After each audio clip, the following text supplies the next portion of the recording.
Hi, I'm Karen with About Face, and I'm here today with Jane, who is a personal trainer and a pain specialist.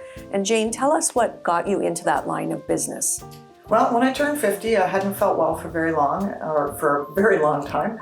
And I just thought that I would become a personal trainer to make myself feel better and look better as I aged. Wow, very good. And are you seeing a change today with the way social media has brought, just a whole different ball game out there?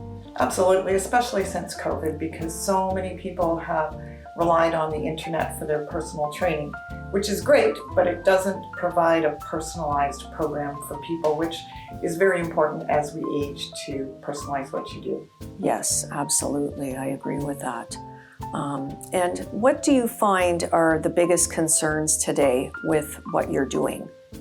Well, it is personal training, but it's become more corrective exercise. As we get older, we all have an issue, whether it's a bad leg, bad knee, bad shoulder, just don't feel good.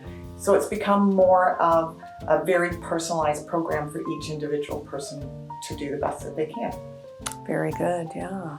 And you can see how our services kind of are very fluid with what you guys do as well, you know? Of course. People want to personal train, one, to feel better, but let's be honest, everybody wants to look as good as they can. Absolutely. With summer coming, they want to put on their bathing suits and feel good. And the same with our faces. We want to present our best face forward, right? Yes, I agree with that 100%. If you would like more information about our services or Jane's services, you can DM us anytime. Thank you for watching.